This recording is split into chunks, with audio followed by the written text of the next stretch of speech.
दोस्तों, हमारा मन एक पल खुश रहता है तो दूसरे ही पल उदास हो जाता है। कभी इधर भागता है तो कभी उधर भागता है। इस अश्वरूपी मन को कैसे अपने वश में किया जाता है, हम इसे एक बुद्ध कहानी के माध्यम से जानेंगे। तो वीडियो को बिना स्किप किए अंत तक जरूर देखें। बहुत ही प्रसिद्ध कहानी है। आज से लगभग 1500 साल पहले भारत में एक बौद्ध भिक्षु रहा करते थे। उनका नाम था बोधिधर्मा। पूरे बौद्ध धर्म के इतिहास में गौतम बुद्ध के बाद अगर कोई सबसे ज्यादा प्रभावशाली और प्रसिद्ध बौद्ध भिक्षुक हुए हैं तो वो बोधिधर्मा ही थे। गौतम बुद्ध के बाद बोधिधर्मा ने ही बौद्ध धर्म को सबसे ज्यादा फैलाया था। वो बोधिधर्मा ही थे जो बौद्ध धर्म को भारत से चीन ले गए थे, जो बाद में जिन बुद्धिज्म के नाम से प्रसिद्ध हुआ। फिर ये चाइना से होता हुआ जापान, कोरिया और दक्षिण पूर्व एशिया के कई देशों में फैल गया। उस समय चीन में जो सम्राट था उसका नाम था बू। सम्राट बू ने गौतम बुद्ध और उनके शांति के विचारों के बारे में बहुत सुन रखा था और वो उनसे बहुत प्रभावित भी था।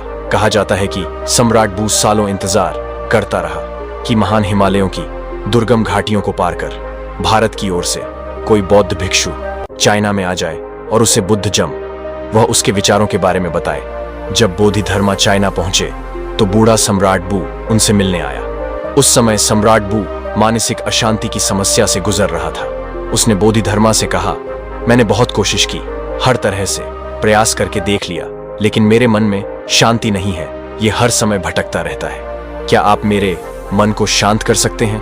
बोधिधर्मा ने कहा, कहाँ है तुम्हारा अशांत मन? दो मुझे, मैं उसे अभी शांत करके देता हूँ। सम्राट को कुछ समझ नहीं आया और वह चुपचाप खड़ा रहा। बोधिधर्मा ने कहा, ठीक है, मैं तुम्हारा मन शांत कर दूंगा, लेकिन इसके लिए तुम्हें कल सुबह 4 बजे अकेले मेरे पास आना होगा। और हाँ, याद रहे, अपना अशांत मन अपने साथ ही लेकर आना, उसे भूलना मत। सम्राट बू को यह जवाब कुछ अजीब सा लगा।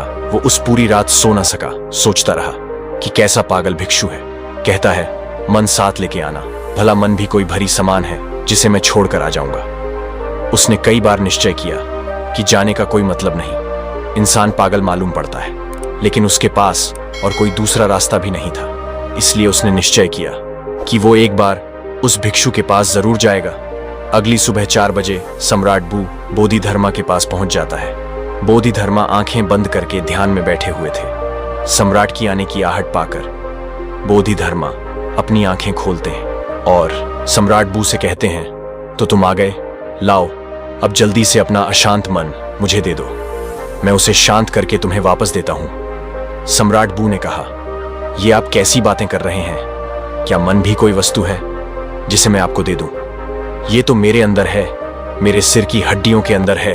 बोधिधर्मा ने कहा, तो इससे एक बात तो साफ है कि तुम्हारा मन तुम्हारे ही अंदर है। सम्राट ने कहा, हाँ, मेरा मन मेरे ही अंदर है। बोधिधर्मा ने कहा, तब फिर तुम अपनी आंखें बंद करके बैठ जाओ और अपने उस अशांत मन को अपने भीतर खोजो।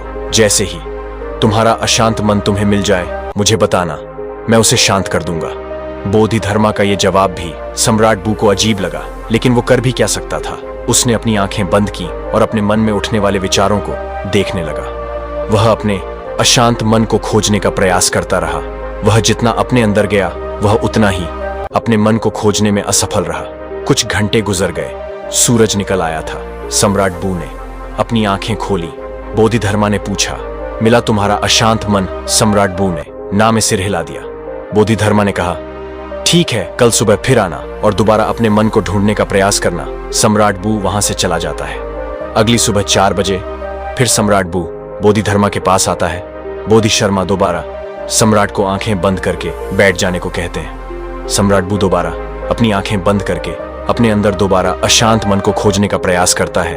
वह जितना अपने अंदर डूबता चला जाता है वह उतना ही अपने मन और विचारों से दूर होता चला जाता है। आज सम्राट बू को बैठे बैठे दोपहर हो गई।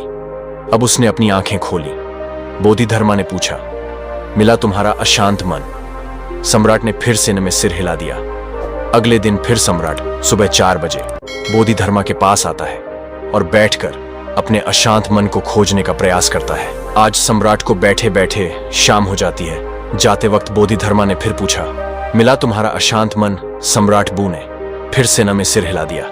बोधिधर्मा ने कहा, ठीक है, कल सुबह फिर आना। आज सम्राट बू सुबह 3 बजे ही आ जाता है और बैठकर अशांत मन को अपने भीतर खोजने लगता है। पूरा दिन गुजर जाता है, पूरी रात गुजार जाती है, लेकिन सम्राट बू अपनी आंखें बंद किए अपने अशांत मन को खोजता रहता है। बोधिधर्मा भी सम्राट के पास बैठ जाते हैं। वह जितना अपने अंदर उतरता गया, वह उतना ही अपने मन को खोजने में असफल रहा। वह समझ चुका था कि अंदर मन जैसा कुछ नहीं है। ये केवल विचारों का एक समूह है, जिसे हम मन कहते हैं। अगर विचार हैं तो मन है, अगर विचार नहीं तो मन भी नहीं। जब अंदर मन जैसा कुछ है ही नहीं, तो इसके साथ कुछ किया भी नहीं जा सकता।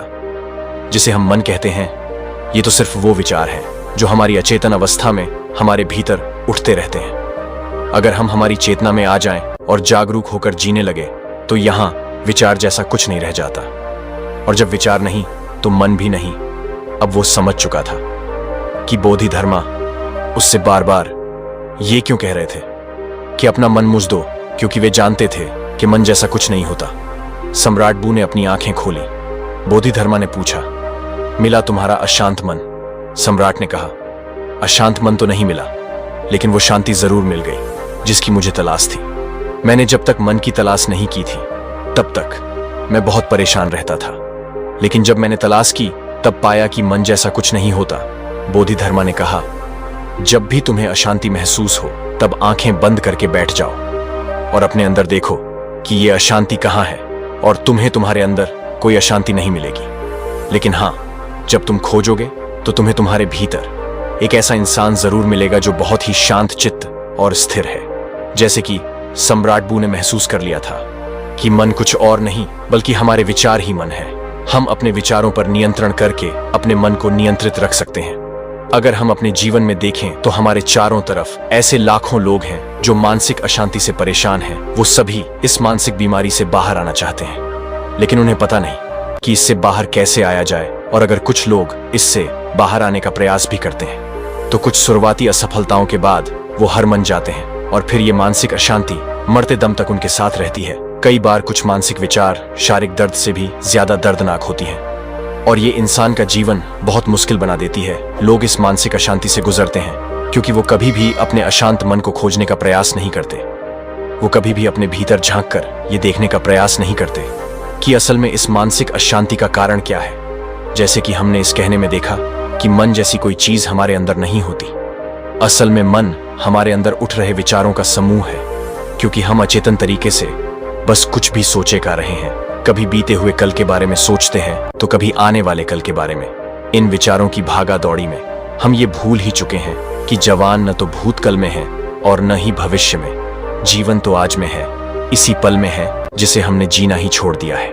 अगर हम अपनी चेतन अवस्था में रहना सीख जाए, जागरूक होकर अपने अंदर चलने वाले विचारों को देखना शुरू कर दें, तो धीरे धीरे हमारे अंदर उठने वाले विचार कम होना शुरू हो जाएंगे। क्योंकि तब विचारों को उत्पन्न होने का समय नहीं मिल पाता, क्योंकि हमारा मन ज्यादा तभी सोचता है जब ये अचेतन अवस्था में होता है। इसलिए जैसे जैसे हमारी जागरूकता बढ़ती जाती है, हमारे विचारों की उठने की तीव्रता काम होती चली जाती है, और जब हम विचार शून्य हो जाते हैं तो हमारा मन गायब हो जाता है, और ये हमारे लिए मुसीबत नहीं बल्कि खुशी और शांति का स्रोत बन जाता है। इसीलिए अब से जब भी आप अपने लाइफ में अशांति या किसी प्रकार का दुख महसूस करें, तो चुपचाप आंखें बंद करके बैठ जाए और अपने अंदर उठने वाले विचारों को देखना शुरू कर दें। इन उठते हुए विचारों को रोकने की कोशिश न करें, बस इन्हें आने और जाने दें, और न ही इन विचारों में उलझे। आप इन्हें बस ऐसे देखें जैसे कि आप किसी रोड के किनारे खड़े हैं और आती जाती गाड़ियों को देख रहे हैं। गाड़ियां आती है और जाती है, ऐसे ही विचार आएंगे और जाएंगे। आपको बस उन्हें देखते रहना है। समय के साथ धीरे धीरे ये विचार आने बंद हो जाएंगे, और अंत में आप खुद को एक ऐसे इंसान के रूप में पाओगे जो अंदर से एकदम स्थिर और शांत है। दोस्तों, ऐसे ही जीवन को बदल देने वाली वीडियो देखने के लिए हमारे चैनल को सब्सक्राइब जरूर करें। वीडियो को अंत तक देखने के लिए आपका धन्यवाद।